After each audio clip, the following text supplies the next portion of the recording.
হযরত দাউদ আলাইহিস সালাম যখন জাবুর তিলাওয়াত করতেন, হাদিসের ভেতরে এসেছে আকাশের পাখিগুলো থমকে দাঁড়িয়ে যেত, সমুদ্রের মাছগুলো কিনারায় চলে আসতো হযরত দাউদ আলাইহিস সালামের তিলাওয়াত শোনার জন্য। আল্লাহ রাব্বুল আলামিন নিয়ম করে দিলেন, পদ্ধতি করে দিলেন। দাউদ আলাইহিস সালাম যেহেতু ইবাদত করতেন শনিবার, দাউদ আলাইহিস সালাম তিলাওয়াত করলে মাছগুলো কিনারায় এসে যেত। এই জন্য আল্লাহ রাব্বুল আলামিন তৎকালীন সময়ের বনি ইসরাইলের লোকদেরকে বললেন, তোমরা শনিবার দিন মাছ ধরবা না, শনিবারে তোমাদের জন্য মাছ ধরা নিষিদ্ধ। ওই বনি ইসরাইলের লোকেরা তারা মাছ ধরত, ওটাই তাদের খাবার ছিল, ওটা বিক্রি করতো, আবার ওইটা দিয়ে তারা তাদের পরিবার পরিচালনা করত। আল্লাহ পাক বললেন, শনিবার যেহেতু ইবাদতের দিন, ওই দিন তোমরা ইবাদত করবে, মাছ ধরবা না। দাউদ আলাইহিস সালাম যখন জাবর তিলাওয়াত করে মাছগুলো কিনারায় আসে, সমুদ্র থেকে উপরে উঠে যায়। এবার ইহুদিরা চিন্তা করলো, যেহেতু শনিবার আল্লাহ পাক মাছ ধরতে নিষেধ করেছেন, এই জন্য তারা শনিবারে মাছ না ধরে ওই সমুদ্রের পাশ দিয়ে তারা নদী বানালো, নালা বানালো, খাল তৈরি করলো, গর্ত খনন করলো। ওরা যখন শনিবারে মাছগুলো যখন ওই নালা দিয়ে ওই খাল দিয়ে যখন গর্তের ভিতরে আসতো, ওরা বাঁধ মেরে দিত, রাস্তা বন্ধ করে দিত, বলে মাছগুলো আর যেতে পারতো না। আমার বন্ধুগণ, কোরআনুল কারীমে আল্লাহ পাক বলেছেন শনিবারে মাছগুলো কিনারায় আসতো, কিন্তু ওই মাছগুলো আবার সন্ধ্যাবেলায় চলে যেত, রবিবারে আর সেই মাছগুলো কিনারায় আসতো না। তাই ইহুদিরা চিন্তা করলো, এত সুন্দর সিস্টেম, আমাদেরকে জাল ফেলতে হবে না, কষ্ট করে মাছ ধরতেই হবে না। শনিবার যেহেতু মাছগুলো কিনারায় আসবে, আমরা গর্ত করে রাখবো, ওগুলো আসবে, এরপরে জাল দিয়া বন্ধ করে দেব, রবিবারে তা ধরবো। এইভাবে তারা চালাতে লাগলো। চালাতে চালাতে দীর্ঘদিন হয়ে গেল। ওরা ওদের এই অপকর্ম তারা বন্ধ করলো না, বরং আনন্দের সাথে চালাতে থাকলো। আল্লাহ রাব্বুল আলামিন বললেন, আমি তাদেরকে নিষেধ করার পরেও, আমি তাদের জন্য নিষিদ্ধ করার পরে লোকগুলো যখন ক্ষান্ত হলো না, কিছুদিন যাওয়ার পরে আল্লাহ রাব্বুল আলামিন এদের উপরে এমন এক আযাব দিয়ে দিলেন, আল্লাহ রাব্বুল আলামিন তাদের সবগুলোকে বানর বানায়া দিলেন। কোরআনুল কারীমে আল্লাহ পাক বলছেন, ফালাম্মা আতাউ আম্মা নুহু আনহু কুলনা লাহুম কুনু কিরাদাতান খাসিইন। তারা যখন সীমা লঙ্ঘন করলো, তারা যখন আল্লাহর কথা শুনলো না, তখন আল্লাহ রাব্বুল আলামিন তাদের ভেতরে সবগুলোকে, এখানে আরেক আয়াতে আল্লাহ পাক বলেছেন, কিছুকে আল্লাহ বানালেন বানর আর কিছুকে বানালেন শুকর। শুকর চেনেন তো? যাদের বয়স 40-এর উপরে ছিল ওরা হয়ে গেছে সব শুকর, আর 40-এর নিচে যারা ছিল সব হয়ে গেল বানর। এরা বানর হওয়ার পরেও তারা কিন্তু তাদের আত্মীয় স্বজনকে চিনতে পারত। এখন ওরা বানর হয়ে গেল, এখন তাদের কাছে কি ভালো লাগতেছে? কথা বল না কেন, ভালো লাগতেছে? এখন যদি এখানে যদি আল্লাহ কারোরে বানর বানায়া দেয়, তাহলে আপনার কাছে, তার কাছে কি ভালো লাগবে? ভালো লাগবে না। সে আমাদের কাছে আসবে, কাঁদবে। ওই বানরগুলো তাদের আত্মীয় স্বজনকে চিনতে পারত, আত্মীয় স্বজনের কাছে এসে তারা কান্না করত, তারা দুঃখ প্রকাশ করতে, আরে কেন আল্লাহর কথা অমান্য করলাম, সীমা লঙ্ঘন করলাম, কেন এই কাজ করেছি, তাই তারা আফসোস করত। কিন্তু আমার বন্ধুগণ, 3 দিন পর্যন্ত তারা এইভাবে কান্নাকাটি করলো। আল্লাহ রাব্বুল আলামিন 3 দিন পরে সবগুলোকে মৃত্যু দিয়া দুনিয়া থেকে বিদায় করে দিলেন। এই ইহুদি হলো সেই জাতি। বর্তমানে ইহুদিরা কি সেই জাতি, তারা আল্লাহর নাফরমানি করতে করতে সীমা লঙ্ঘন করে ফেলেছে। তারা যখন আল্লাহর কথা শুনলো না, কোরআনে আল্লাহ পাক বলেছেন, তোদেরকে আমি এমনি ছেড়ে দেব না। আল্লাহ পাক বলেছেন, ওয়া ইয তাআদ্দানা রাব্বুকা লা ইয়াবআসান্না আলাইহিম ইলা ইয়াউমিল কিয়ামাতি মান ইয়াসুমুহুম সুআল আযাব। আল্লাহ পাক বলছেন, নবী আপনি তাদেরকে শোনায়া দেন, আল্লাহর পক্ষ থেকে তাদের জন্য ঘোষণা হলো এই, লা ইয়াবআসান্না আলাইহিম ইলা ইয়াউমিল কিয়ামাহ, আল্লাহ পাক কিয়ামত পর্যন্ত তাদের উপরে কিছু মানুষদেরকে প্রেরণ করবেন, মাইয়াসুমুহুম সুআল আযাব, আল্লাহ তাদেরকে শাস্তি দেওয়ার জন্য শক্তিশালী দলগুলোকে আল্লাহ পাক কিয়ামত পর্যন্ত তাদের জন্য আল্লাহ পাঠায়া দিবেন, যারা তাদেরকে শাস্তি দেবে। দেখুন তাদের ভেতরে আসলো, তাদেরকে নাস্তানাবুদ করার জন্য যুগে যুগে আল্লাহ পাক শক্তিশালী কিছু বাহিনী প্রেরণ করলেন। এখন আসছে কারা? হামাস যোদ্ধারা, এখন এসেছে হিজবুল্লাহ, এখন এসেছে হুতি বাহিনী। ওদের কাছে সব অস্ত্র আছে। পৃথিবীতে সবচাইতে প্রযুক্তির দিক দিয়ে সবচাইতে ফার্স্ট ক্লাস হলো এই ইসরায়েল। ওদের কাছে এমন এমন অস্ত্র আছে যা পৃথিবীর কারো কাছে নাই। তারা যদিও প্রযুক্তিগত দিক দিয়ে সবচাইতে শ্রেষ্ঠ, ওরা যখন ফিলিস্তিনে হামলা করে তখন হিজবুল্লাহ রকেট ছোড়ে, হুতি বাহিনী যখন তাদের উপরে রকেট ছোড়ে, এরপরে সেই ফিলিস্তিনের আপনার মর্দে মুজাহিদরা তাদের বিরুদ্ধে যখন সোচ্চার ভূমিকা পালন করে তখন তারা আবার লেজ গুটিয়ে পালিয়ে যায়। ঠিক কিনা? আরো জোরে বলেন ঠিক কিনা? আপনারা দেখেছেন এই যে হামাস যোদ্ধারা গত প্রায় 1 মাস আগে ইসরায়েলের সেই প্রযুক্তিকে আপনার গোল মেরে দিয়ে, ওটার চোখ ফাঁকি দিয়ে তাদের দেশে ঢুকে তাদের উপর একটা আঘাত করছে। যে আঘাতে ইসরায়েলের ভিতরে একটা কম্পন ধরেছে, ধরছে না? এই কথাগুলো কোরআনে আছে। আল্লাহু আকবার কইলেন না?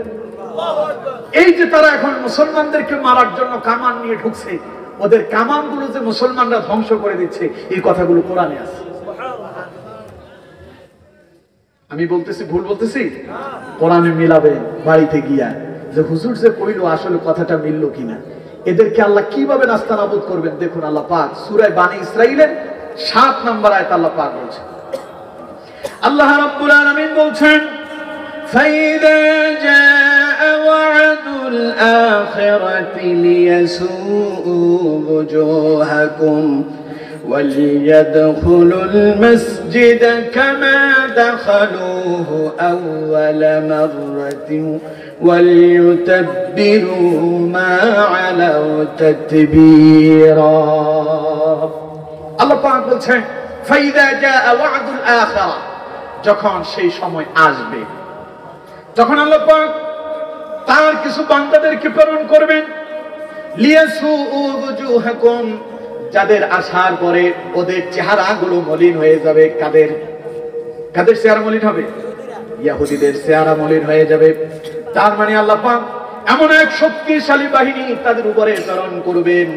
ওরা আসার পরে তাদের উপরে এমন এক হামলা চালাবে, যে হামলার পরে তাদের মাথার কপালে ভাঁজ পড়ে যাবে, চেহারাগুলো মলিন হয়ে যাবে।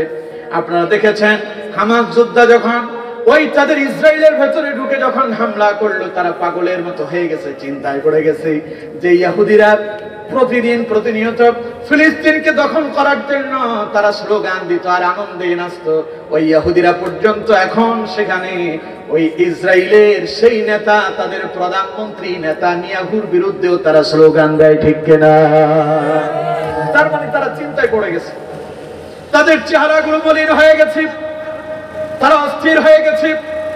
ওরা চিন্তায় পড়ল কিভাবে হামাস যোদ্ধারা আমাদের এই প্রযুক্তিকে গোল দিয়ে, আমাদের এই প্রযুক্তিকে ফাঁকি দিয়ে কিভাবে তারা এই দেশে ঢুকলো, আমাদের বিশাল বিশাল অট্টালিকাতে তারা হামলা চালালো। ওরা চিন্তায় অস্থির হয়ে পড়েছে, বিজ্ঞান চিন্তায় পড়ে গেল হামাস কি করে ফাঁকি দিল। আল্লাহ পাক বলেন হামাসের কোনো ক্ষমতা নাই। ফাইদা জাআ ওয়া'দুল আখিরাতি লিয়াসু'উ ওয়ুজুহাকুম, আমি আল্লাহ তোদের উপরে এমন এক বাহিনী প্রেরণ করব, যে বাহিনী আসলে পরে তোদের চেহারাগুলো মলিন হয়ে যাবে। ওরা এখন টেনশনে আছে, চিন্তায় পড়ে গেল, ওরা প্রতিশোধ নেবে। তাই প্রতিশোধ নেওয়ার জন্য তারা করলো কি? ওরা বলল আর তারা শুধু বিমান দিয়া আকাশ পথে হামলা করবে না, বরং তারা আবার স্থলপথে হামলা করবে, অর্থাৎ ডাইরেক্ট যাবে। কিন্তু যাওয়ার আগে অন্তত 2 সপ্তাহ পর্যন্ত তাদের গোলা বারুদ, কামান, রাইফেল, বন্দুক সব রেডি ছিল, সাহস করে ঢুকতে পারে না। চেহারার ভিতরে চিন্তা ঢুকাই দিলেন কে? আরো জোরে বলেন কে? সাহস করে ভেতরে যেতে পারে না। ওরা যখন ভেতরে আসলো, মুসলমানদের বাড়ি ঘরগুলো ভেঙে দিতে শুরু করলো। এরপরে হামাস যোদ্ধারা এমন এমন সুড়ঙ্গ তৈরি করলো, সুড়ঙ্গ থেকে তারা বেরিয়ে আসে। হামাস যোদ্ধারা তারা যে প্রযুক্তি তৈরি করলো, ইসরায়েল ওদের ওই কামানগুলো ধ্বংস হওয়ার কথা ছিল না, কিন্তু হামাস যোদ্ধারা দূর থেকে রকেট ছড়ে আর রকেটের আঘাতে তাদের সেই কামানগুলো পর্যন্ত উড়ে যায়। আল্লাহু আকবার। এই যে তাদের কামানগুলো ভেঙে তছনছ হয়ে যাচ্ছে, খুঁটিয়ে যাচ্ছে, এই যে তাদের সব অস্ত্রগুলো আপনার শেষ হয়ে যাচ্ছে, সেই কথা আল্লাহ কোরআনে এই আয়াতের শেষের দিকে বলেছেন। সুবহানাল্লাহ। কোন দেখুন আপনাদেরকে শোনাচ্ছি।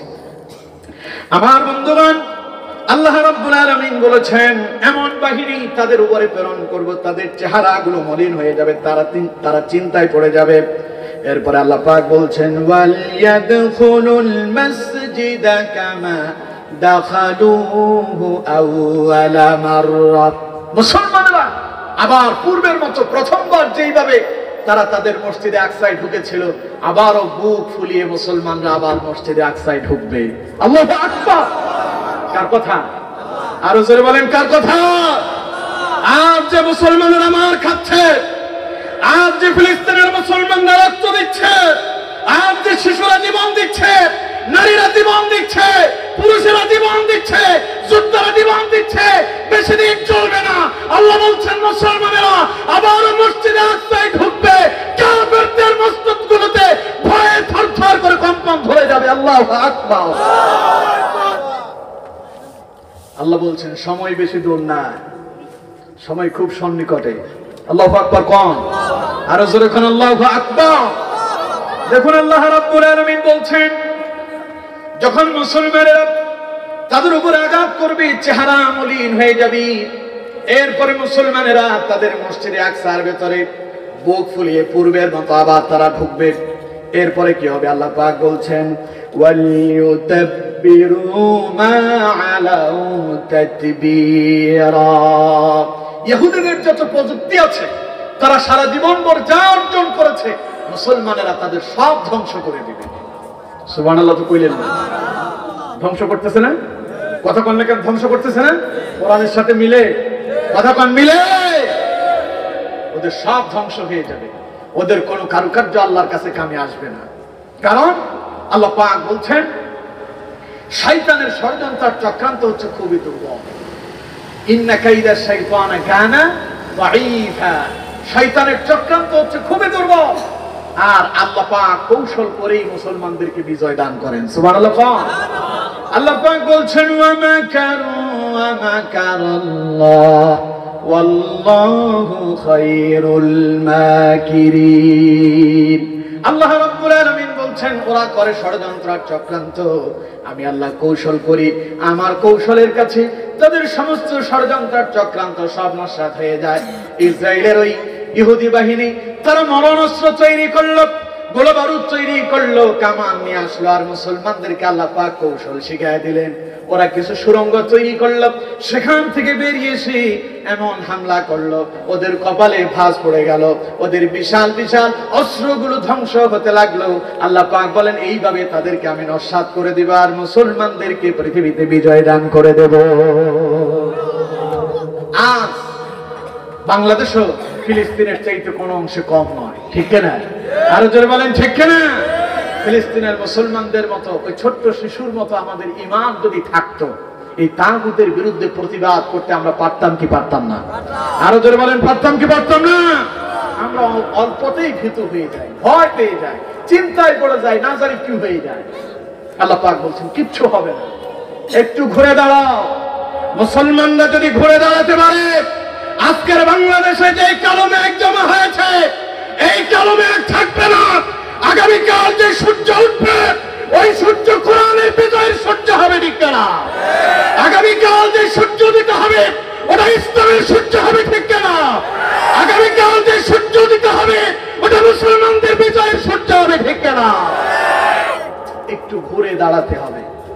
একটু কি করতে হবে? ঘুরে দাঁড়াতে হবে। যদি ঘুরে দাঁড়ানো যায়, এই মুসলমানদের এই জন্মভূমি আবার মুসলমানদের হাতেই আসবে ইনশাআল্লাহ। আরো জোরে বলেন ইনশাআল্লাহ। আগে মাহফিল করতে অনুমতি লাগতো, কথা কয় না কেন লাগতো? এখন অনুমতি লাগে। খালি অনুমতি না, মাহফিল বন্ধ করে দেয়। আপনাদেরটা হয়েছে না? অমুসলিমদের প্রতি আমাদের কোন ধরনের বিদ্বেষ নেই, আমরা তাদেরকে ভালোবাসি, ঠিক কিনা? তারা তাদের ধর্ম পালন করবে, আমরা বাধা দেই না। বাধা দেয়? ওদের উপাসনালয়ে তারা তাদের উপাসনা করবে, কিন্তু তাদের উপাসনার জন্য 90% মুসলমানের দেশে কোরআনুল কারীমের মাহফিল বন্ধ হয়ে যাবে, এটা কোন মুসলমান মেনে নিতে পারে না, ঠিক কিনা? যারা এই ষড়যন্ত্র করে কোরআনের মাহফিল বন্ধ করেছে, কিয়ামতের দিন আল্লাহর আদালতে জবাব দিতে হবে, ঠিক কিনা? বাঁচার কোনো পথ নাই। এই দেশে মসজিদ এবং মন্দির একসাথে আছে না নাই? আছে। আমাদের ফেনীতে যাবেন, ফেনী বড় মসজিদ। মসজিদ কি? ফেনীর বড় মসজিদ।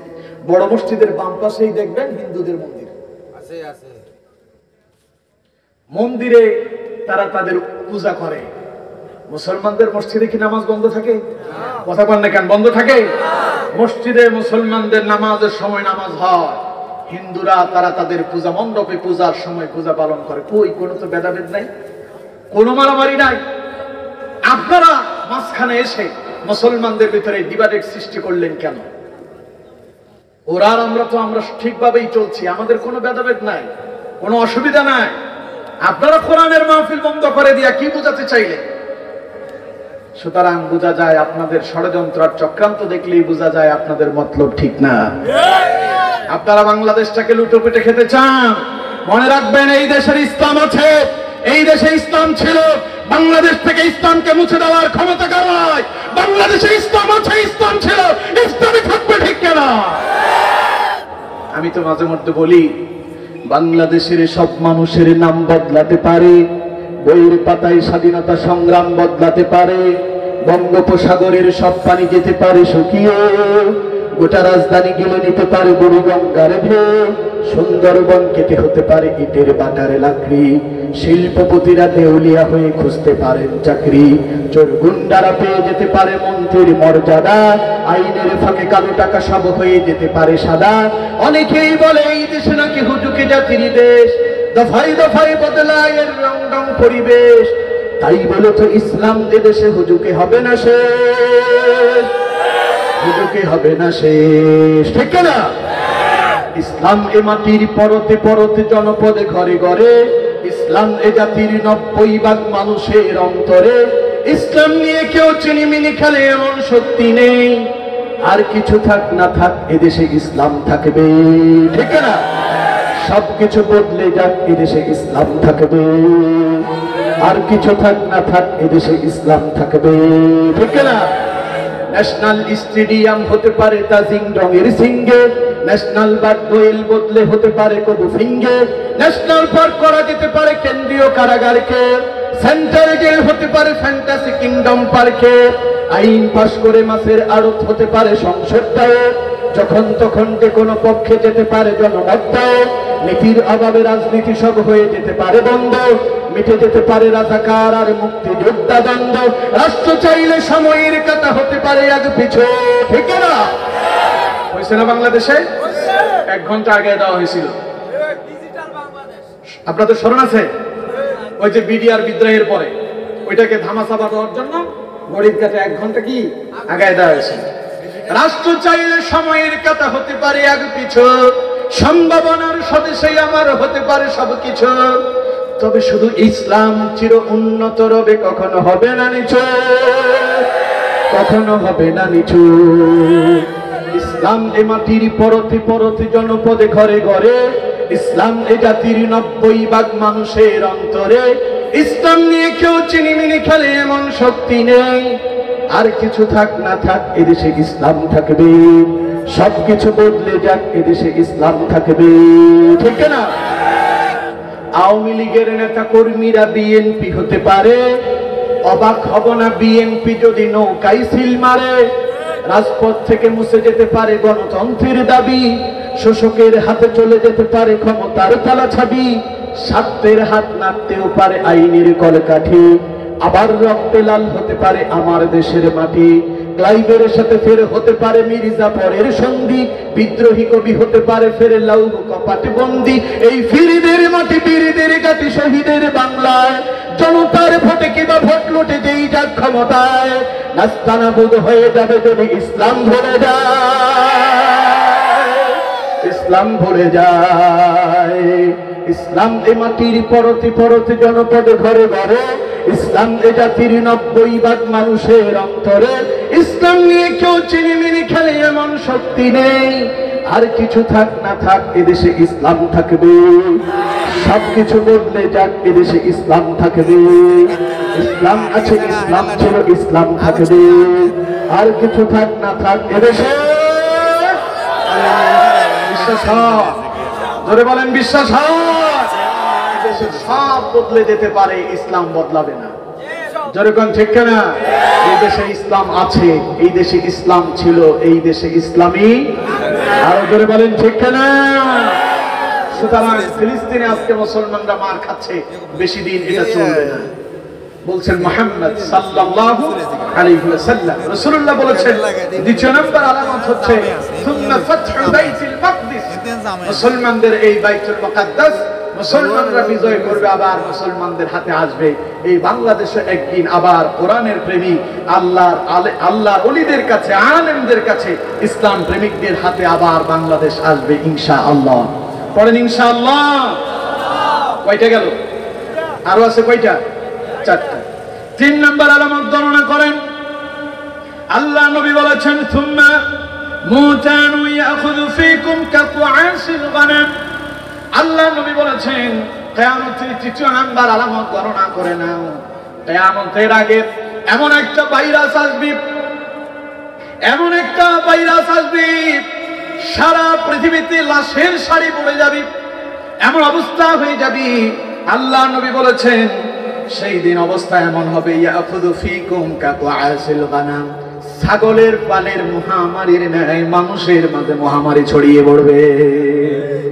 সেটা কি সামনে আছে না এসেছিল? জোরে বলেন, সামনে আছে না এসেছিল? সেই ভাইরাসটার নাম কি? Corona virus. সারা পৃথিবীতে এমন ভাইরাস আসলো, রাসূলুল্লাহ বলেছেন এমন একটা সময় আসবে সারা পৃথিবীতে একটা ভাইরাস ছড়িয়ে পড়বে, লাশের সারি পড়ে যাবে। অবস্থা কি হবে? ইয়াখুযু ফীকুম কাতআসিল গানাম।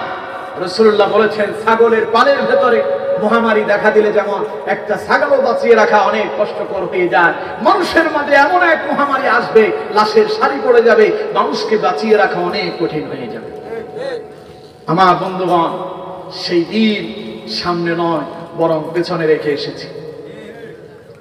করোনা ভাইরাস আসলো সারা পৃথিবীতে। অবস্থা কি হয়েছিল?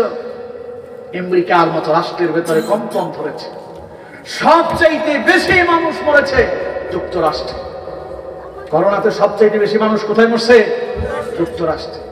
সারা পৃথিবীতে করোনা ভাইরাসে 1.5 কোটি মানুষ মৃত্যুবরণ করেছে। বিশ্ব স্বাস্থ্য সংস্থা তাদের গণনায় তারা বলেছে 1,49,00,000 অধিক মানুষ করোনা ভাইরাসে মৃত্যুবরণ করেছে। সেই 1,49,00,000 ভেতরে 48 লক্ষ মানুষই মরছে ভারতে। ভারতে মরছে কত? 48 লক্ষ। এটা তাদের হিসাব, ভারতের হিসাব। বিশ্ব স্বাস্থ্য সংস্থা বলেছে তারা সঠিক তথ্য দেয়নি, সঠিক তথ্য যদি দেয় আরো 10 গুণ বাড়বে। কথা কি বুঝতে পারলাম? তাহলে ভারতে মরছে কত? 48 লক্ষ। আপনারা দেখেছেন করোনা ভাইরাস যখন ভারতে ঢুকেছিল, ভারতের হিন্দুরা পর্যন্ত মুসলমানদের মসজিদে এসে কেঁদেছিল। দেখছেন না আপনারা? তাদের সিটাগুলোতে মানুষ পোড়ানোর জায়গা নেই, এত লাশ সমুদ্রে ভাসিয়ে দেওয়া হয়েছে। আল্লাহ নবী বলেছেন সেই কিয়ামতের 3য় নম্বর আলামত হলো এমন একটি সময় আসবে সুম্মা মুতানু ইয়াখুযু ফীকুম কাতআসিল গানাম। সারা পৃথিবীতে একটি ভাইরাস ছড়িয়ে পড়বে, যেই ভাইরাসের কারণে হাজার হাজার মানুষ মরবে, লাশের মিছিল হতে থাকবে, মানুষ ভয়ে সেই লাশের কাছেও যাবে না। এমন পরিস্থিতি আমাদের বাংলাদেশে হয় নাই। বাংলাদেশের স্বাস্থ্য অধিদপ্তর থেকে গণনা করে বলা হয়েছে এই করোনা ভাইরাসের এই 2 বছরে বাংলাদেশে 40,44,000 অধিক মানুষ করোনায় এফেক্টেড হয়েছে, মৃত্যুবরণ করেছেন 29,000 বেশি। বাংলাদেশে কত মানুষ মরছে? 29,000 চাইতে বেশি মানুষ মৃত্যুবরণ করেছে করোনা ভাইরাসে। আর বিশ্ব স্বাস্থ্য সংস্থা বলছে বাংলাদেশ সঠিক জরিপ দেয় নাই। যদি সঠিক তথ্য যদি বাংলাদেশ দিত, আরো 5 গুণ বেশি মানুষ মরছে। কথা কি আমার বুঝতেছেন? তাইলে এবার চিন্তা করেন, রাসূলুল্লাহ যে বললেন যে কিয়ামতের 3 নাম্বার আলামত গণনা করে রাখো, যে তোমাদের মাঝে এমন একটা সময় আসবে, সুম্মা মুতানু ইয়াখুযু ফীকুম কাকুআসিল গানাম, এমন এক মহামারী আসবে, মানুষ শুধু মৃত্যুবরণ করতে থাকবে, মরতে থাকবে, কেউ কারো কাছে যাবে না। বিশ্ব স্বাস্থ্য সংস্থা বলেছে পৃথিবীতে ইতিপূর্বে এত বিশাল দুর্যোগ আর কখনো হয়নি। আর রাসূলুল্লাহ বলেছেন এটাই কিয়ামতের আলামত। এটাই কি কিয়ামতের আলামত? এই করোনা যখন আসছে, মসজিদে মুসল্লির জায়গা দেওয়া যায় না। হ্যাঁ, ফজরে মসজিদ ভরপুর। আমি ফজরের নামাজের ইমামতি করতে আসলাম, মসজিদে আইসা দেখি আজকে মসজিদ পুরে গেছে।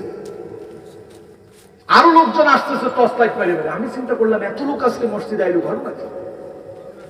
নামাজ শেষে একজন মুসল্লিকে মজা করে বললাম, ভাই বুঝতেছি না আজকে সূর্য কোন দিক থেকে উঠলো। কেন হুজুর, প্রতিদিন যেই দিক থেকে উঠে আজও তো সেই দিক থেকে উঠছে। বললাম যে না, আপনারও তো ফজরের নামাজে গত 3 বছরে আমি দেখি নাই, আজ কোত্থেকে আইলে? মুস্কি হাসি দিয়ে কয়, হুজুর শুনেন নাই করোনা আসছে? তো বললাম যে করোনা আসছে তো মসজিদে কি? কয় হুজুর আপনারাই তো বলতেছেন করোনা হচ্ছে আমাদের পাপের ফসল, তো এখন মসজিদে কেন আসছেন? মসজিদে কি করোনার ওষুধ বিক্রি হয়? কয় হুজুর ওষুধ তো এখন মসজিদে আছে, এখন আসছি তওবা করতেছি, আর নামাজ ছাড়বো না, এখন থেকে ভালো হয়ে যাব, আর সিগারেট খাবো না, মদ জুয়ার আড্ডায় যাবো না, তওবা করেছি ভালো হয়ে যাব। আমি বললাম যে আলহামদুলিল্লাহ, আল্লাহ তওবা কবুল করুন। কিন্তু যখন করোনা চলে গেল, আমার ওই সব মুসল্লি হারিয়ে গেছে। যে মসজিদ ভরপুর মুসল্লি ফজরে, সেই মসজিদে মুসল্লি ফজরে এখন 1 কাতার। আপনাদের মসজিদে কয় কাতার? 3 জন। দেখছেন? আস্তাগফিরুল্লাহ আল-আযীম। আমার বন্ধুগণ, আল্লাহ পাক বলছেন দেখুন, এই যে মানুষগুলো যখন এই বিপদ চলে যায়, তারা যে মসজিদ থেকে হারিয়ে যায়, এটাও কোরআনে আল্লাহ বলে দিয়েছেন। সূরা ইউনূসের ভেতরে আল্লাহ পাক বলছেন, وَإِذَا مَسَّ الْإِنسَانَ ضُرٌّ دَعَانَا لِجَنبِهِ أَوْ قَاعِدًا أَوْ قَاعِدًا فَلَمَّا كَشَفْنَا عَنْهُ ضُرَّهُ مَرَّ كَأَن لَّمْ يَدْعُنَا إِلَى ضُرٍّ مَّسَّهُ। কার কথা? সবাই বলতে হবে কার কথা? আচ্ছা, আপনারা কি ক্লান্ত? ছেড়ে দেই নাকি? দোয়া করে দিন? দোয়া করে দেব? করে দেব খুব তাড়াতাড়ি। আমার বন্ধুগণ, আল্লাহ পাক বলছেন, ওয়াইদা মাসাল ইনসানা দুররুন দাআনা লিজামবিহি আও কাঈদান আও কাঈমা, আমি যখন এদের উপরে কোনো বিপদ দেয়, মুসিবত দেয়, তখন তারা আমাকে ডাকে, দাঁড়ায় আমাকে ডাকে, বসে আমাকে ডাকে, শুয়ে শুয়ে আমাকে ডাকে, আও কাঈদান আও কাঈমা, কথায় কথায় খালি আল্লাহরে ডাকে। ঠিক না? করোনাতে হয়েছে না? হ্যাঁ, খালি দোয়া। হুজুর দোয়া শিখাই দেন না? কি দোয়া শিখাবো? আল্লাহুম্মা ইন্নী আউযু বিকা মিনাল বারাসি ওয়াল জুনুনি ওয়াল জুযানি ওয়া মিন সাইয়্যিল আসকাম। মসজিদের গেটের সামনে লেখা, গাড়িতে লেখা, হসপিটালে লেখা, ওযুখানায় লেখা, মানুষের দরজায় দরজায় দোয়া লেখা। তার মানে মানুষ আও কাঈদান আও কাঈমা, উঠতে বসতে চলতে ফিরতে খাইতে শুইতে গেলেও আল্লাহ ইবাদত বলে না, আল্লাহরে শুধু ডাকে। আল্লাহ পাক বলছেন, فلما كشفنا عنه ضره مر كأن لم يدعنا إلى ضر مسه। তারা যখন আমাকে এইভাবে ডাকলো, উঠতে বসতে চলতে ফিরতে আমার কাছে তাওবা করলো, ক্ষমা চেয়ে নিল, আমি আল্লাহ যখন তাদেরকে মাফ করে দিলাম, এমন ভাব নিয়েছে মনে হয় জীবনেও তার কাছে বিপদ আর মুসিবত আসে নাই।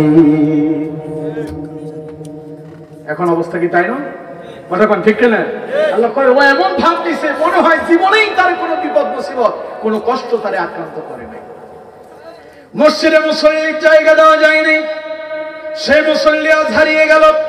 ওদেরকে ডেকেও মসজিদে ঢোকানো যায়নি। এখন তাদেরকে ডাকলে বলে হুজুর কাপড় খারাপ। তার মানে হাতে হিসাব করছে, ইচ্ছে হাতে, মানে আমার ফেনীর ভাষা বললাম আর কি, আপনারা তো বুঝেন, ফেনীর ভাষা বুঝেন না? হাতে লুঙ্গিতে হিসাব করে দিছে, মুতি দিছে। তাহলে এতে বালানা খবিস, জোরে কোন এতে বালানা খবিস, এতে খবিসে ধরছে, এতে কিসে ধরছে? এখন নামাজের কথা বললে ও বলে হুজুর আমার কাপড় ভালো না। তার মানে ও প্রস্রাব করে পানি খরচ করে না, ওর লুঙ্গিতে প্রস্রাব, ওর পাঞ্জাবিতে প্রস্রাব, ওর জামাতে প্রস্রাব, ওর বিছানায় প্রস্রাব, ও যেখানে যায় সেখানে অপবিত্র, তাই সে এখন নামাজে আসতে পারে না। কিন্তু যখন করোনা আসলো ও সারা সময় পবিত্র থাকি, মসজিদে আসে, নামাজ পড়তে চায়। সরকার বললো একসাথে এত মানুষ মসজিদে ঢোকা যাবে না, মাত্র 5 জনের বেশি মসজিদে আসতে পারবে না। লোকজন সরকারের বিরুদ্ধে স্লোগান দিল, আমাদের সরকার আমাদেরকে মসজিদে যেতে দেয় না। সরকার বলল ঠিক আছে, জুমার দিনের জন্য আরো 5 জন বাড়ায় দিলাম, 10 জন। শুক্রবারে কত? শুক্রবারে 10 জন, 5 ওয়াক্তে 5 জন। লোকজন কোন মানি না, মানবো না, বাড়িয়ে বাড়িতে তারা নামাজ পড়বে। হুজুর ডেকে ডেকে বাড়িতে নিয়ে গেল, বাড়ি বাড়ি তারা মসজিদ তৈরি করলো, অর্থাৎ ইবাদতখানা বানায়া বানায়া নামাজ পড়তেছে। আসলো মাহে রমাদান, সরকার বলল 20 জনের বেশি পড়া যাবে না। কতজন? তারাবিতে 20 জন অথবা 15 জন। ওরা করলো কি? ওরা খুব চালাক, ওরা জানি এখন বিপদ আসছে, এখন আল্লাহরে ডাকা ছাড়া আর কোনো উপায় নাই। ওরা হুজুর গুলারে খুঁজে খুঁজে, যে ইমাম সাহেব যদি 10-15 বছরের কোন হাফেজ সাহেব যদি মসজিদে তারাবির জন্য ইন্টারভিউ দেয়, কয়টা ছোট এটারে নেওয়া যাবে না। কিন্তু যখন করোনা আসলো, ওই ছোট ছোট হাফেজ সাহেব গুলোরও বাড়িতে নিয়ে তারা তারাবি পড়েছিল, ঠিক কিনা? আমি দেখেছি হুজুর খুঁজে পাই না, ছোট ছোট হাফেজ সাহেবদেরকে ধরে বাড়িতে নিয়ে তারাবি আদায় করলো, নামাজ পড়লো। তার মানে ওরা বোঝাতে চায় বিপদ এসেছে, নামাজ ছাড়া উপায় নাই, বিপদ চলে গেল। এই যে গত রমাদানের কথা বলেন, মসজিদে আর সেই মুসল্লি গুলোরে পাওয়া যায় নাই। বাড়ি বাড়িতে তারাবি হবে পরের কথা, কত হাফেজ সাহেব তারাবি পড়ানোর সুযোগ পায় নাই, চান্স পায় নাই, ওরা মসজিদও পায় নাই, এরকম আছে না? নাই। কিন্তু আমার বন্ধুগণ, নবী করিম সাল্লাল্লাহু আলাইহি ওয়াসাল্লাম বলছেন, সুম্মা মুতানু ইয়াখুযু ফীকুম কাকুআসিল গানাম। কিয়ামতের 3 নাম্বার আলামত গণনা করে রাখো, হিসাব করে রাখো। এমন এক মহামারী আসবে, ছাগলের পালের মহামারীর মতো হবে, লক্ষ লক্ষ মানুষ মরে যাবে। মানুষের মৃত্যু এত বেশি হবে, মৃত্যুর মিছিল পড়ে যাবে, মৃত্যুর লাশ পড়ে থাকবে, মানুষের লাশ পড়ে থাকবে। ওই দাফন কাফন করার জন্য লোকজন খুঁজে পাওয়া যাবে না। রাসূলুল্লাহর হাদিসের সাথে মিললে তো? কথা কোন মিললে তো? 1 নাম্বার রাসূলুল্লাহ, মনে আছে আপনাদের? প্রথমটা কি? নবীজি মৃত্যু। দ্বিতীয় নাম্বার না বলতে হবে, দেখি একজন বলেন, দ্বিতীয় নাম্বার কি? মসজিদে আকসা বিজয়। সুবহানাল্লাহ। কোন? 3 নাম্বার কি? ভাইরাস। 3 নাম্বার কি? ভাইরাস। এবার 4 নাম্বার আসে, মনে রাখবেন এগুলো। চতুর্থ নাম্বার, নবী করিম সাল্লাল্লাহু আলাইহি ওয়াসাল্লাম বলছেন, সুম্মা ইস্তিফাদাতুল মালি হাত্তা ইউ'তা আর-রাজুলু 100 দিনারিন ফায়াযাল্লু সাখিতা। 4 নাম্বার নবীজি বলেছেন, মানুষের সম্পদ বেড়ে যাবে। কি বাড়বে? কম সম্পদ বেড়ে যাবে। নবীজি বলেছেন এত সম্পদ হবে, এত সম্পদ হবে, ওই যে যেটা মাছ বিক্রি করতো, ভিক্ষা করতো, আর ভিক্ষুক থাকবে না, ওরও দালান কোটা হয়ে যাবে। এখন আছে না নাই? আরো জোরে কোন আছে না নাই? এক সময় ভিক্ষা করতো, আমি দেখেছি ঢাকা শহরে আমি একটা মাহফিল করে আসতেছি, তো বাস কাউন্টারে বসে আছে, এক মহিলা আসলো সকালবেলা, ফজরের পরের ঘটনা। এক মহিলা এসে বলতেছে ও চা খাবে, তার 10 টাকা দিতাম। তা আমি 10 টাকা দিলাম। দেওয়ার পরে দোকানদার আমার বলতেছে, হুজুর এটা চেনেন? আচ্ছা কেমনি চিনেন? কই যে এই যে 10 তলা বিল্ডিংটা দেখতেছেন, এটা ওর। ওই যে 10 তলা বিল্ডিং দেখা যায়, এটা তার, এই মহিলা। আমি বললাম যে ইন্না লিল্লাহ, তো এই মহিলা ভিক্ষা করে? হুজুর এটা তার পুরনো স্বভাব, এই ভিক্ষা করতে করতে ছেলে মেয়েরে মানুষ করছে, এখন ছেলেরা অনেক পয়সাওয়ালা, কিন্তু সেই যে পুরনো তার অভ্যাস, সে অভ্যাস ছাড়তে পারে নাই, এখনো ভিক্ষা করে বেড়ায়। ছেলেরা মাঝে মধ্যে তার বন্দি করে রাখে, ও আবার ছুটে চলে আসে, ছাড়লেই সে ভিক্ষা করে। তাহলে এক সময় কিছু ছিল না, এখন তার কি আছে? 10 তলা একটা বিল্ডিং আছে। আমার বন্ধুগণ, নবী করিম সাল্লাল্লাহু আলাইহি ওয়াসাল্লাম বলেছেন, সুম্মা ইস্তিফাদাতুল মালি হাত্তা ইউ'তা রাজুলু মিআতা দিনারিন ফায়াযাল্লু সাখিতা। কিয়ামতের আগে সম্পদ বেড়ে যাবে, তবে সম্পদ বাড়বে সে যদি কাউকে 100 দিনার দেয়, 100 দিনার দেওয়ার পরেও তার মনে কষ্ট থাকবে। বুঝতেছেন? তার অনেক সম্পদ, কিন্তু সে কৃপণ হয়ে যাবে। সে কি হয়ে যাবে? কৃপণ হয়ে যাবে। কাউকে 100 টাকা দেবে, এই 100 টাকা দিলে তার মন খারাপ, অথচ তার কোনো অভাব নাই। তার সম্পদ কেমন বাড়বে দেখুন। আরেক হাদিস শুনে আপনাদেরকে। আমার বন্ধুগণ, এটাও বুখারীর হাদিস। নবী করিম সাল্লাল্লাহু আলাইহি ওয়াসাল্লাম বলছেন, লা তাকুমুস সাআতু হাত্তা ইয়াকথুরু ফীকুমুল মালু ফায়াফিদা। মানুষের সম্পদ এত বেড়ে যাবে যা উপসে পড়বে। উপসে পড়া বুঝেন? মহিলারা যখন রান্না করে, রান্না করলে যখন ভাত যখন সেখানে কি হয়, টকবক করে ফুটতে থাকে, তখন পানি কি হয়, পাতিলের উপর দিয়া কিছু বেয়ে বেয়ে পড়ে, মারগুলো পড়ে যায়, পড়ে না? রাসূলুল্লাহ বলেছেন, কিয়ামতের আগে মানুষের সম্পদ এত বাড়বে, তার যে কত অর্থ সেই হিসাবই করতে পারবে না, ওগুলো বেয়ে বেয়ে পড়তে থাকবে। অবস্থা হবে এমন ভয়ানক, সবাই পয়সাওয়ালা হয়ে যাবে। এখনকার যারা ফকির, ওরা আর ফকির থাকবে না। কোন অভাবী দরিদ্র মানুষ আপনি খুঁজে পাবেন না। রাসূলুল্লাহ বলেছেন, হাত্তা ইয়াহুম্মা রাব্বাল মালি মান ইয়াকবালু সাদাকাতা। তারা সাদকা করার জন্য কোন মানুষকে খুঁজে পাবে না। পয়সাওয়ালারা সাদকা করার জন্য মানুষ খুঁজবে, কাউকে খুঁজে পাবে না। ওয়া হাত্তা ইয়ারিদাহু ফায়াকুল আল্লাযী ইউরিদুহু আলাইহি লা আরাবালি। সে যখন কাউকে দান করতে যাবে, সাদকা করতে যাবে, ও বলবে আমার প্রয়োজন নাই। বুঝতে পারতেছেন? আল্লাহ নবী বলেছেন, সে কিয়ামতের ৪র্থ নাম্বার আলামত হলো, সুম্মা ইস্তিফাদাতুল মালি হাত্তা ইউ'তা রাজুলু মিআতা দিনারিন ফায়াযাল্লু সাখিতা। মানুষের সম্পদ বেড়ে যাবে, কিন্তু সম্পদ বাড়লেও কি হবে, তার কৃপণতা যাবে না। কোন ব্যক্তিকে 100 টাকা দান করলে পরে তার মনটা ভালো থাকবে না, এতগুলো টাকা দিয়ে দিলাম, চেহারা মলিন হয়ে যাবে। এমন অবস্থা এখন আছে না নাই? দেখবেন পয়সাওয়ালারা যাকাতের সময় যখন আসে, যাকাত দিতে হবে, হিসাব করে যাকাত দেয় না, যাকাত দিলে অর্থ কমে যাবে। আছে না? ও যাকাত দেয় শাড়ি আর লুঙ্গি দিয়া, এমন শাড়ি দেয় যে শাড়ি তার বউরে দিলে ও ওটা ঘরের রান্না করার জন্য, পাতিল ধরার জন্য যে নেকড়া ব্যবহার করা হয় সেই কাজেও লাগাবে না। রাসূলুল্লাহ বলেছেন, এগুলো কিয়ামতের আলামত। এগুলো কি? কিয়ামতের আলামত। বেশি আর দেরি করব না, 5 নম্বরে চলে যাই। 5 নম্বর আলামত নবীজি বলেছেন, সুম্মা ফিতনাতুল লা ইয়াবকা বাইতুম মিনাল আরাবি ইল্লা দাখালাতহু। নবীজি বলেছেন, কিয়ামতের আগে ফিতনা ছড়িয়ে পড়বে। ফিতনা বুঝেন? অরাজকতা। কি? অরাজকতা, বিশৃঙ্খলা, অশ্লীলতা, নির্লজ্জতা, বেহায়াপনা চতুর্দিকে ছড়িয়ে পড়বে। আল্লাহ নবী বলেছেন, এমন অবস্থা হবে, লা ইউকবালু বাইতুম মিনাল আরাবি ইল্লা দাখালাতহু। এই ফিতনা শুধু পৃথিবীতেই থাকবে না, আপনার আরবের প্রত্যেকটা ঘরে ঘরে ফিতনা ঢুকে যাবে। আরবের প্রত্যেক ঘরে ঘরে কি ফিতনা ঢুকবে। এই ফিতনা এখন আমাদের ঘরে ঘরে আছে না নাই? এই মোবাইল আছে না? এটাতে দুনিয়ার যত ভালো এবং খারাপ সব আছে। কি দেখতে চান আপনি? যদি চান নতুন কোন মুভি রিলিজ হয়েছে, এখানে লিখেন, ও চলে আসবে। আপনি লিখেন গতকালকে কি হয়েছিল, আপনি এটাতে লিখেন, সাথে সাথে চলে আসবে। এখন এই মোবাইল আমাদের ছেলে মেয়েদের হাতে হাতে আছে না নাই? আরো জোরে বলেন, আছে না নাই?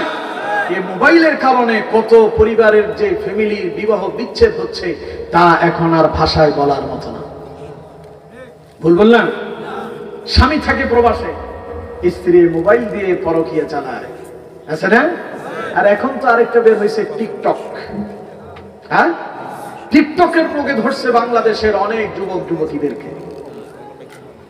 এই টিকটক করতে গিয়ে এমন খারাপ অশ্লীল সিনগুলো তারা তৈরি করতেছে, যা দেখার পরে আপনি মানে মাথায় হাত দিয়ে দিবেন, এরা করলোটা কি?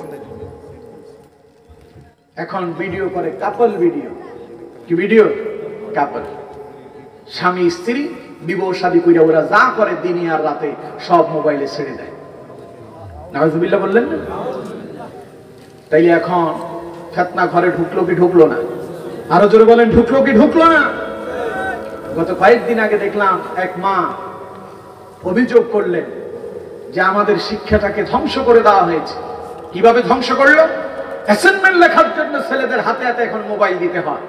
আমি তো মা, আমার ছেলের খোঁজ খবর নেওয়ার জন্য তার মোবাইল দিতে হয়। শিক্ষকরা বলেছে, রাষ্ট্র থেকে বলা হয়েছে অ্যাসাইনমেন্ট লেখার জন্য মোবাইল ফোন লাগবে। এই মোবাইল ফোনের ভিতরে আমার ছেলে যে কি আকাম কুকাম করতেছে তা আমি আর ভাষায় বলতে পারি না। এই অবস্থা বাংলাদেশে এখন আছে না নাই? আপনার ছেলেটারে নিয়ন্ত্রণ করতে পারেন না। সবাই একটু চিন্তা করেন, দেখেন আপনার ছেলের হাতে মোবাইল, ওইটা আপনি নেন, ও কালকে একটা অঘটন ঘটাবে। তাহলে রাসূলুল্লাহ বলেছেন এমন এক জামানা আসবে, তোমরা হিসাব করে রাখো, সুম্মা ফিতনাতুল লা ইয়াবকা বাইতুম মিনাল আরাবি ইল্লা দাখালাতহু, সারা পৃথিবীতে ফিতনা ছড়িয়ে পড়বে, ওই ফিতনা আরবের প্রত্যেকটা ঘরে ঘরে ঢুকবে। আমি আশ্চর্য হয়েছি সৌদি আরব গিয়ে, যে সৌদি আরবে পর্দা ছিল বাধ্যতামূলক, শুধু দুইটা চোখ খোলা থাকবে। অনুমোদন কি? শুধু দুইটা চোখ খোলা থাকবে। আর সেই সৌদি আরবে এখন দেখলাম বোরকা তো নাই, কি ঢেলা ঢালা আপনার আটো পোশাক করতেছে, শরীরের সব দেখা যায়। যেই সৌদি আরবে সিনেমা হল থাকা তো দূরের কথা, প্রকাশ্যে গান বাজনা করা যেত না, সেই সৌদি আরবে এখন সিনেমা হল তৈরি হয়েছে। যেই কাবার আজানের আওয়াজ চতুর্দিকে ছড়িয়ে পড়তো, এখন সেই কাবার আজানের আওয়াজ 1 কিলোমিটার দূর থেকেও শোনা যায় না। আমি আশ্চর্য হয়েছি। আমার বাসাটা ছিল পবিত্র কাবা থেকে সর্বোচ্চ আপনার 400 মিটার দূরে, সেখান থেকে কাবা শরীফের আজানটা ভালোভাবে শোনা যায় না। মদিনা শরীফে গিয়ে আরো আশ্চর্য হয়েছি, যেখানে নবী করিম সাল্লাল্লাহু আলাইহি ওয়াসাল্লাম এখনো শুয়ে আছেন, যে মদিনায় মুনাব্বারায় রাসূলুল্লাহ শুয়ে আছেন, সেই মদিনার মসজিদের আজানের আওয়াজ 1 কিলোমিটার দূরে যায় না। অথচ ওদের গান বাজনা ঠিক মতোই হচ্ছে, ওদের সিনেমাগুলো চলতেছে, মহিলারা গাড়ি ড্রাইভিং করতেছে। রাসূলুল্লাহ বলেছেন এমন এক সময় আসবে, ফিতনা চতুর্দিকে ছড়িয়ে পড়বে, ওই ফিতনাটা আমার এই আরবের ভূখণ্ডে, আমার এই আরব দেশে, যেই দেশে আমি রাসূল এসেছি, সেই দেশের প্রত্যেক ঘরে ঘরে ফিতনা ঢুকবে। রাসূলুল্লাহর এই কথাটা সত্য না মিথ্যা? আরো জোরে বলেন, সত্য না মিথ্যা? চতুর্দিকে ঢুকে পড়েছে। এজন্য মুসনাদে আহমদের ভেতরে এসেছে, নবীজি আল্লাহর কাছে একটা দোয়া করতেন ফিতনার জন্য। আল্লাহ নবী দোয়া করতেন, আল্লাহুম্মা ইন্নী আউযু বিকা মিন ফিতনাতি মা যাহারা মিনহা ওয়া মা বাতান। আল্লাহ তুমি আমাকে প্রকাশ্য এবং গোপনীয় যত প্রকারের ফিতনা আছে, সকল প্রকারের ফিতনা থেকে আল্লাহ তুমি আমারে হেফাজত করো। এই দোয়া করতেন কে? মুহাম্মদ সাল্লাল্লাহু আলাইহি সাল্লাম। রাসূলুল্লাহ বলেছেন ফিতনা এত মারাত্মক হবে, তিরমিজির এক বর্ণনা এসেছে, নবী করিম সাল্লাল্লাহু আলাইহি ওয়াসাল্লাম বলছেন, ইউসবিহুর রাজুলু মুমিনান ওয়া ইউমসি কাফিরা। যে ব্যক্তি সন্ধ্যায় থাকবে মুসলমান, সেই সকালবেলা হয়ে যাবে কাফের। আল্লাহ নবী বলেছেন ফিতনা এত মারাত্মক হবে, ওয়া ইউমসি মুমিনান ওয়া ইউসবিহু কাফিরা। যে ব্যক্তি সন্ধ্যায় মুসলমান, সকালে কাফের। যে সকালে মুসলমান, সে সন্ধ্যায় কাফের। ইউসবিহুর রাজুলু মুমিনান ওয়া ইউমসি কাফিরা। সকালবেলার মুসলমান সন্ধ্যায় কি হয়ে যাবে? কাফের হয়ে যাবে। ওয়ায়ুমসিহুর রাজুলু মুমিনান ওয়া ইউসবিহু কাফিরা। আর যে সন্ধ্যায় ছিল মুসলমান, সকালবেলা কাফের হয়ে যাবে। দুনিয়ার জন্য সেই তার ইসলামটাকে, তার ঈমানটাকে বিক্রি করে দিবে। নাউযু বিল্লাহ। সেটা কি এখন নাই? কথা কোন আছে না নাই? আজকে বাংলাদেশে দেখবেন খ্রিস্টানদের কিছু মিশনারি আছে, খ্রিস্টানদের মিশনারিতে আমাদের মুসলমানদের ছেলে মেয়েদের পড়ালেখার খরচপাতি একেবারে ফ্রি। মুসলমানদের ছেলে মেয়েরা সেখানে যতদিন পড়বে ততদিনের খরচ চালাবে, চাকরি দেবে, তাদের বাড়িতে তাদের থাকার জন্য ব্যবস্থা করে দিবে। ওই পরিবারের সকল দায়িত্ব তারা নিচ্ছে। সুকৌশলে মুসলমানদের ভেতরে ঢুকে পড়েছে। মুসলমানরা সামান্য খাবারের জন্য ওই খ্রিস্টানদের মিশনারিতে তাদের সন্তানকে ভর্তি করে দিয়া ঈমান আমল সব বিক্রি করে কাফের হয়ে যাচ্ছে, ঠিক কিনা? অন্য এক হাদিসে রাসূলুল্লাহ বলেছেন, মসজিদে ঢুকবে সব মুমিন, বের হওয়ার সময় হয়ে যাবে সব কাফের। সেই দিন কি দূরে আছে? জোরে বলেন দূরে আছে কি? আল্লাহ রাসূল বলেছেন কিয়ামতের আগে ফিতনা এত মারাত্মক আকার ধারণ করবে, মানুষের ঈমান আমল সব নষ্ট করে দেবে। কয়টা গেল? 5টা। স্মরণ আছে আপনাদের? এরপরে জিজ্ঞাসা করব আবার।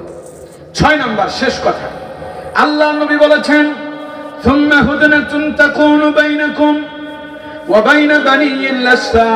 আল্লাহ রাসূল বলেছেন 6 নাম্বার আলামত গণনা করে রাখো, হিসাব করে রাখো।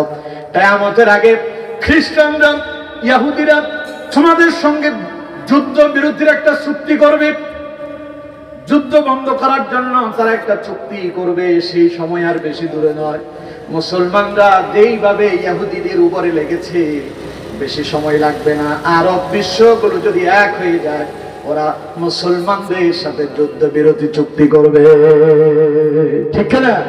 সে সময় আর বেশি নয়, বেশি দূরে নয়। রাসূলুল্লাহ বলেছেন ওয়াবাইনা বানিল আসফা, বানি আসফারের লোকেরা অর্থাৎ খ্রিস্টানরা তোমাদের সঙ্গে যুদ্ধ বিরতি করবে। ফায়াকদিরুন, তবে তারা আবার এই যুদ্ধ বিরতির চুক্তিকে তারা ভঙ্গ করবে। কিভাবে ভঙ্গ করবে তারা? আল্লাহ রাসূল বলেছেন ফায়াতুনাকুম হাত্তা 80 গায়া। নবী করিম সাল্লাল্লাহু আলাইহি সাল্লাম বলছেন ফায়াতুনাকুম তাহতা 80 গায়া, তারা তোমাদের সঙ্গে যুদ্ধ বিরতি, যে তারা যে যুদ্ধ বিরতির চুক্তি করলো তা ভঙ্গ করে 80টা দলে তারা একত্রিত হয়ে তোমাদের বিরুদ্ধে আবার তারা উঠে পড়ে লাগবে। তাহতা কুল্লি গায়াতি 12 আলফা। নবীজি বলেছেন তারা 80টা পতাকা নিয়ে আসবে, 80টা দলে বিভক্ত হয়ে আসবে, প্রত্যেক দলের ভিতরে 12,000 সৈন্য তাদের থাকবে। এটা হবে তৃতীয় বিশ্বযুদ্ধের আগে। এটা কি? তৃতীয় বিশ্বযুদ্ধের আগে এই ঘটনাটা ঘটবে। তৃতীয় বিশ্বযুদ্ধ খুব সন্নিকটে। বর্তমান স্কলাররা বলছেন, বিজ্ঞান বলছে তৃতীয় বিশ্বযুদ্ধ খুব অল্প সময়ের ভেতরে বেঁধে যেতে পারে। বিশ্বযুদ্ধ বুঝেন, যে যুদ্ধের ভেতরে সারা পৃথিবী কোনো না কোনো ভাবে এই পক্ষ অথবা ওই পক্ষের সাথে সামঞ্জস্য থাকবে, এটাকে বলে বিশ্বযুদ্ধ। এরকম যুদ্ধ হয়েছে 2টা। কয়টা হয়েছে? রাসূলুল্লাহ বলেছেন আরো একটা হবে, ওইটা হবে তৃতীয় বিশ্বযুদ্ধ। সেই তৃতীয় বিশ্বযুদ্ধের আগে সমস্ত পৃথিবীর কাফের অমুসলিমরা একটা দল হয়ে যাবে, মুসলমানরা একটা দল হবে। তখন মুসলমানদের সাথে কাফেরদের সাথে এরকম একটা সন্ধি চুক্তি হবে, যুদ্ধ তারা করবে না। কিন্তু কাফেররা 80টা দলে হতে পারে, হাদিসের ব্যাখ্যাটা এমনও হতে পারে 80টা দেশ একত্রিত হয়ে তারা তাদের দেশ থেকে তাদের শক্তিশালী সেনাবাহিনীগুলোকে একত্রিত করে প্রতি দেশ থেকে 12,000 করে সৈন্য নিয়ে এসে তারা মুসলমানদের উপর আক্রমণ করবে। তবে সেই আক্রমণেও তারা পরাজিত হবে, মুসলমানরা সেখানেও বিজয় লাভ করবে। সুবহানাল্লাহ। সুতরাং এই 6টা আলামত মুহাম্মদ সাল্লাল্লাহু আলাইহি সাল্লাম বলে গিয়েছেন। হাদিসের সাথে এই আলামতগুলো যা বলেছি তার মিল আছে না নাই? তাহলে 1 নাম্বার কি বলেছি? রাসূলুল্লাহর মৃত্যু। 2 নাম্বার বাইতুল মাকদাস বিজয়। 3 নাম্বার করোনা ভাইরাস। 4 নাম্বার মানুষের সম্পদ এত বাড়বে যা কি উপসে পড়বে। 5 নাম্বার ফিতনা। 6 নাম্বার ওরা সন্ধি চুক্তি করবে, এরপরে তারাই সেটাকে আবার কি করবে? ভঙ্গ করবে। সুতরাং বাকি সবগুলো হয়ে গেছে, বাকি আছে শুধু সন্ধি চুক্তি আর মুসলমানদের মসজিদে আকসা বিজয়। এই 2টা ছাড়া বাকি 4টাই কি হয়ে গেছে? শেষ হয়ে গেছে। সুতরাং